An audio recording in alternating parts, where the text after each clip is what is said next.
جی mister Chandio السلام علیکم.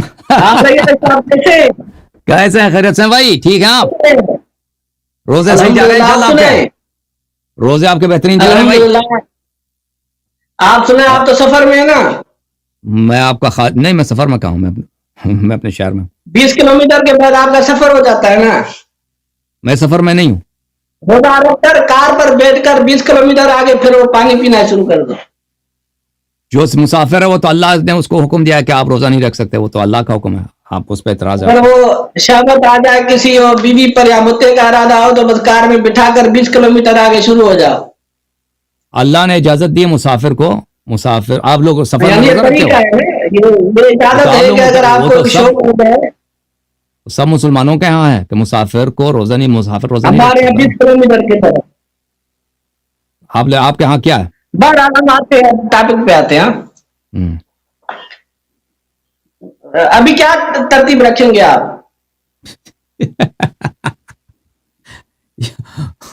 میں آپ کو بتاؤں، پہلی بات یہ ہے کہ آپ کا ایک مولوی ہے، وہ چیلنج دیتا ہے گالی دے کر، ٹھیک ہے نا.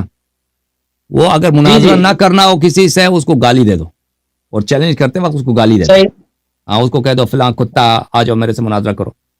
تو وہ جب جس شخص نے مناظرہ نہیں کرنا ہوتا، اور جو شخص ڈر گیا ہے، وہ اس طرح گالی دے کر کہ ایک کتا ہے میں اس کو چیلنج دے رہا ہوں مناظرے کا، تو ایسے آدمی اس کو بتا دو، ایسے آدمی سے ہم کبھی مناظرہ نہیں کریں گے، اور وہ گفتگو کا لائق بھی نہیں ہے.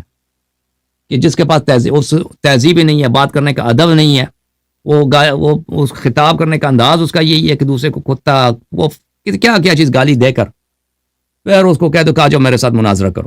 کسی نے اپنی بے عزتی کرانی ہے. شریف آدمی کبھی کسی شخص سے بات کرتا ہے جو آپ کو دعوت دیتے وقت گالی دے رہا ہے؟ ٹھیک ہے نا بھائی؟ سمجھنے والے سمجھ گئے کہ وہ گالی کیوں دیتا ہے. وہ گالی اس لیے دے رہا ہے کہ وہ ڈر گیا ہے، کیونکہ وہ مناظرہ کرنا نہیں چاہتا نا. اپنے ساتھیوں کے ساتھ بیٹھ کے انٹرنیٹ پہ اپنا کلپ لگا دے کہ بھائی میں نے اللہ کو چیلنج دیا. اگر تو نے چیلنج دیا ہوا ہے نا تو گالی نہ دو، تہذیب سے بات کرو، ادب سے بات کرو، اور پھر تم اپنا ہدف ثابت کرو نا. وہ 1000 گالی سے وہ بہتر ہے، 1000 گالی سے وہ زیادہ کارگر ہے. جی سر چانڈیو. جس سے آپ مخاطب ہو رہے ہیں شاید انہوں نے سنا ہو یا سنے گا انشاءاللہ سنے. باقی آپ کثر چھوڑتے ہیں گالیوں کی؟ میں نے جو آپ کی کتابوں میں لکھا ہے، قرآن و سنت میں لکھا وہ دکھاتا ہوں. قرآن و سنت میں جو لکھا وہ میں دکھاتا ہوں. آپ کو پسند نہیں آتا، اس میں میرا کیا قصور ہے؟ میں نے کون سا لفظ اپنے سے ملایا؟ میں نے وہ کون سا لفظ ہے جو قرآن؟ جی بولیں. آپ ان سے پوچھنا کہ آپ نے کیوں بولا ہے. آپ دیکھیں، جو لوگ کہتے ہیں کہ اللہ گالی دیتا ہے، وہ گالی کا ثبوت پیش کرو. میں نے آپ کے کتابوں میں جو لکھا ہے وہ میں آپ کی خدمت میں پیش کرتا ہوں. پر وہ آپ کو اچھا نہیں لگتا تو کہتا ہے اللہ نے گالی دیا. میرا چیلنج ہے آپ کو، آپ وہ لفظ دکھائیں جو میں نے بولا ہے جو آپ کی کتاب میں نہیں ہے. ٹھیک ہے نا؟ وہ تو انشاءاللہ تعالی اگر وہ آپ سے بات کریں گے، اگر آپ کا ارادہ ہوگا تو آپ ان کی چیلنج ایکسپٹ کر لیں. آپ تو دیکھیں اللہ میں نے آپ کو کافر بھی کہا ہے. میری بات سنیں نا، کافر گالی نہیں ہے. قل یا ایھا الکافرون، قرآن فرماتا ہے قل یا ایھا الکافرون، اے نبی صلی اللہ علیہ وسلم ان سے کہہ دیجئے اے کافرو. پیغمبر گالی والے دو نہیں تھے. کافر گالی نہیں ہے، کافر ایک شرعی ٹرم ہے، ایک شرعی اصطلاح ہے. یا کسی کو کتا کہنا، اس میں زیادہ بری گالی کون سی، بری بات کون سی ہے؟ ٹھیک ہے بھائی، میں ابھی آج سے آپ کو کتا کہتا ہوں، ٹھیک ہے نا؟ بری بات ہے. آج سے میں اگر آپ کو کوئی آج سے کہنا شروع کر دینا کہ اے کتا صاحب، پھر بھی میں آپ سے بات کرتا ہوں. ہاں، کوئی آپ کو کہہ دے کتا، اور کتا آپ کے والد صاحب کو بھی کتا کہہ دے، آپ کہ اس میں کوئی پرابلم ہے کیا؟ مشکل ہے؟ آج سے چانڈیو کا نام ختم ہے. چانڈیو دیکھو بھائی، ان لوگوں کا عقل دیکھو. چانڈیو سے نہیں کہنا، آج وہ نام کو دینا نا کس کو کہتے ہیں، اس میں پرابلم نہیں ہے. اس کو کوئی مشکل ہی نہیں، اس میں کون سی بری بات ہے. تو ایسے ہم آپ کو وہی کہتے ہیں. اب نہیں ہے، لیکن ہم آپ کو نہیں کہیں گے کیونکہ آپ اتنے اچھے آدمی ہیں، ہمارے مہمان ہیں. آپ کو کہنا پھر بھی بات کر رہا ہوں نا میں. ابھی آپ اسی طرح سے بات کر رہے ہیں جو آپ کو کہہ رہے ہیں. ہم آپ کو نہیں کہیں گے، ہم آپ کو، لیکن آپ دیکھیں نا، آپ کے سندھ میں ہندو بھی رہتا نا، کوئی ہندو بھی ہو یا کوئی وہ آپ کے وہ جمدار جو گلی آپ کا پخانہ وغیرہ صاف کرتے ہیں گلیوں میں، ان کو بھی اگر کتا کہہ دو یا کتے کا بچہ کہہ دو، وہ بھی کہے گا کہ آپ نے میری توہین کی.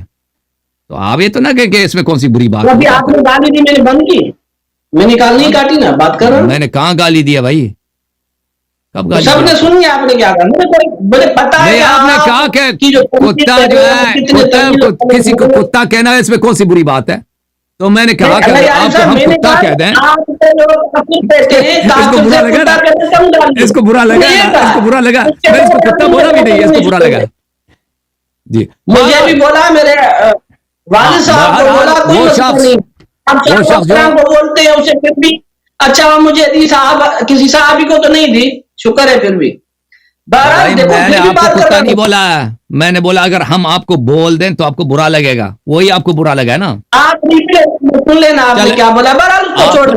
چل آپ کا موقف ہی یہی ہے، آپ کا موقف یہ ہے کہ کسی کو کتا کہہ دیں تو اس میں کوئی پرابلم ہی نہیں ہے. تو آپ کو اگر ہم کہہ بھی دیں تو آپ کو برا نہیں لگنا چاہیے. میں نے کہا اگر کسی کو کافر کہہ دیں، اس کو اگر کتا بول دیں تو اس کے لیے بڑی بات نہیں، اس سے بڑی گالی اس کو مل چکی ہے کافر کی.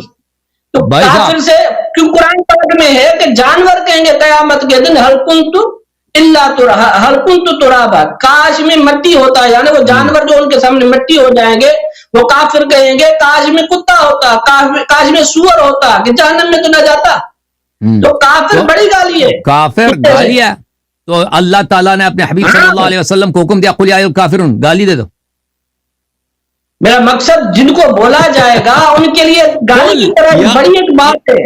قل یا ایھا الکافرون، پیغمبر صلی اللہ علیہ وسلم کو اللہ کو اس لیے بھیجا کہ گالی دے دو بھائی، لوگوں کو جا کے گالی دے دو. قل یا ایھا الکافرون صاحب میری بات آپ سمجھیں، میں نے کہا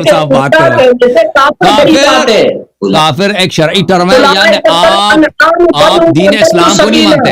یہ جو کافر ہیں جانور کی طرح مگر اس سے بھی بدتر ہیں، یعنی کتے سے بھی بدتر ہیں، یعنی بدتر ہے کافر. یعنی یہ تو کتے سے بڑی بات ہے نا کافر کے نام. یہ کہہ رہا ہوں اب بارہ چھوڑے ان باتوں کو، آپ آ جائیں بات کرنے. وہ منافقین کے لیے نا، وہ منافقین کے لیے کہ منافق جو ہے یار بھی میں نے کہا کہ کافر کہنا کتے سے بڑی بات ہے. میں یہ کہہ رہا مقصد یہ ہے، آپ کیا اگر نہیں ہے تو آپ کی مرضی. چلیں بھائی بات کریں. آپ کا جو دوست ہے نا وہ اس کو چاہیے کہ تہذیب سے بات کرے. ہمارا شرط یہی ہے کہ وہ پہلے معافی مانگے کہ اس نے جتنی گالیاں دی ہیں وہ سب کلپ ڈیلیٹ کرے، اور اب گالی دینے کے لیے معافی مانگے بھائی کہ میں نے آپ کو کتا بولا ہے. وہ مانگے گا بھی نہیں تو ایسے وہ، لیکن مجھے پتہ ہے وہ ادھر آ بھی جائے وہ گالی شروع کر دے گا. تو ایسے شخص سے بات کرنا ہی بیکار ہے. آپ اپنے جماعت میں ایک ایسے آدمی کو ڈھونڈ لیں نا جو تہذیب سے بات کر سکے آپ کی طرح. آپ جو ہے نا تہذیب سے بات کرتے ہیں، وہ برداشت ہے آپ میں، تحمل ہے بھائی، علمی گفتگو کرتے ہیں، گالی نہیں دیتے نا. ایسے آدمی کے ساتھ ہم بالکل وہ جو بھی شرط رکھے، آپ اپنا ثالث لے کے آئیں، اپنا ماڈریٹر لے کے آئیں. اور یہ کوئی ضروری نہیں ہے کہ ہمارے چینل پہ صرف نشر ہو. آپ 10 مزید چینل میں اسی وقت براہ راست نشر کریں، ہمیں کوئی پابند وہ نہیں ہے کہ یہ کہ بھئی یہ صرف اسی چینل پہ ہونی چاہیے. نہیں، آپ بھائی چینل کسی بھی چینل پہ آپ اس کو چلا دیں، ہمیں کوئی منع نہیں ہے، وہ سب آپ کے اختیار میں. ٹھیک ہے نا. آپ ایسے عالم کو لے کے آئیں جو گالی والا نہ ہو، کیونکہ جو شخص کی طبیعت میں گالی دینا ہے نا پھر وہ مناظرے میں بھی گالی دے گا، پھر وہ خراب ہو جائے گا. وہ ایک گالی وہ دے گا، پھر ہم میں یا برداشت کروں گا یا گالی نہیں دوں گا، پھر وہ علمی بحث سے نکل جائے گا نا. جی سر بولیں، آپ کس موضوع پہ بات کرنا چاہتے ہیں؟ میرا ارادہ ہے کہ آج میں آپ سے پہلے 2 سوالات کرتا ہوں اور اس کے بعد بات کو شروع کرتے ہیں، پھر جہاں پہنچی اگر آپ کوئی عنوان رکھے تو پھر بھی میں تیار ہوں. اور پچھلے ہفتے جو سوالات کیے تھے نا جو آپ پھنس گئے تھے اس کے جواب نہیں دیں گے؟ کون سا سوال رہ گیا تھا؟ میں بہت سارے سوال تھے بھائی آپ سے. سوال ایک مسئلہ ہوتا تھا، وہ میں ناظرین سے معذرت کرتا ہوں کہ آپ نے جو بات کی تھی نا، ایک سوال کروں گا 5 منٹ جواب کے لیے، پھر سوال میں کروں گا، یہ بات میں نے سن نہیں سکا تھا کیونکہ وہ میرا مائک خراب ہو گئی تھی. تو اس دن یہ مسئلہ ہو گیا تھا، اور کچھ کافی ساری باتیں میں نے آپ کی نہیں سمجھی تھی، اور اس وجہ سے میرے خیال میں جو ہماری بات چیت ہوئی تھی اس میں تھوڑا یعنی کنفیوژن ہو گیا تھا، میں آپ کی بات سمجھ نہیں رہا تھا. آپ نے سمجھ لیا نا، آپ جواب دے دیں. چلیں. ہاں کون سا سوال ہے آپ کا؟ پہلے میں کروں آپ کریں گے؟ وہی سوال آپ سے پہلے کر چکا نا، ابھی تو آپ نے ریپلے دیکھا ہوگا اپنا ہمارا گفتگو کا. حضرت عثمان غنی رضی اللہ عنہ، حضرت ابو بکر عمر، تو جواب تو میں نے آپ کو دے دیا تھا. عثمان کے متعلق میں نے کیا بولا تھا کیا بولا تھا میں؟ آپ نے کہا کہ حضرت ابو بکر عمر کو انہوں نے حضرت علی المرتضیٰ کاذب کہا ہے. ہاں وہ بھی سوال تھا. وہ بھی سوال تھا. جی ہاں جی. ابو بکر عمر کو نہیں دے دیا تھا. آپ نے کیا جواب؟ آپ نے یہ کہا تھا کہ ابو بکر حضرت علی علیہ السلام نے اس کی عمر نے بولا، علی علیہ السلام نے نہیں بولا. تو میں نے آپ کو کہا تھا جواب دیے تھے میں نے آپ کو. ہاں کیا جواب ہے آپ کے؟ بولو. پہلا جواب یہ ہے کہ اللہ پاک نے مہاجرین کو سچا کہا ہے، اولئک هم الصادقون، سورۃ حج میں. جن کو اللہ سچا کہے، حضرت علی المرتضیٰ ان کو جھوٹا نہیں کہیں گے. پہلا جواب یہ تھا. تو عمر صاحب جھوٹ کہہ رہے تھے. پر میں نے آپ کو کہا ہے قرآن پاک میں اللہ جھوٹا کہے ان کو حضرت علی المرتضیٰ جھوٹا نہیں کہیں گے. ایک جواب یہ تھا.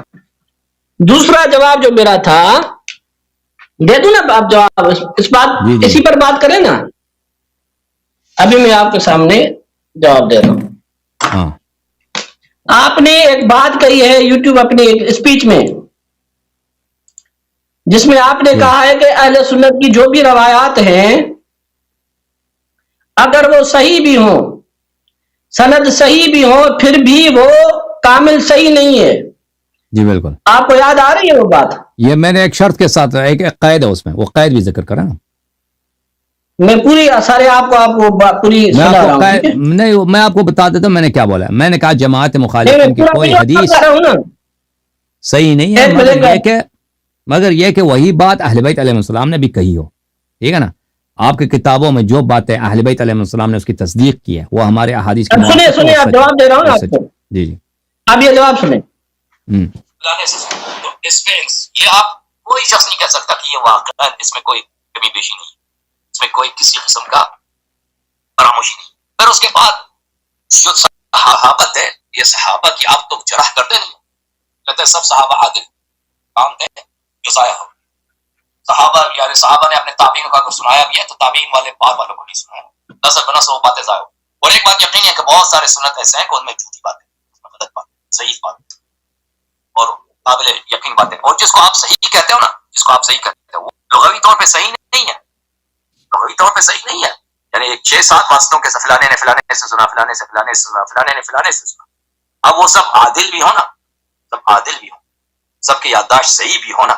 جب 6-7 واسطوں کے ساتھ فلانے نے 20 سال پہلے کسی سے سنا ہے، اس نے اس 30 سال پہلے اپنے کسی چچے سے سنا ہے، اس نے 40 سال پہلے اس سے فلانے سے سنا. تو اس پہ یہ آپ کوئی شخص نہیں کہہ سکتا کہ یہ واقعا اس میں کمی بیشی نہیں ہے، اس میں کوئی کسی قسم کا. سنیے علیہ صاحب. جی. پھر اس کے بعد تو اسی بات کو میں آپ کی بات کو صحیح کہہ رہا ہوں کہ آپ نے صحیح فرمایا ہے. ابھی ایسی بات پر آپ بنیاد رکھ کر کسی پر فتویٰ دے سکتے ہیں؟ تو اب میں جواب دوں. ٹھیک ہے. دو جواب یہ ہے. تیسرا جواب یہ ہے کہ اس میں یہ بات نہیں کہ حضرت علی المرتضیٰ نے ان کو جھوٹا کہا ہے.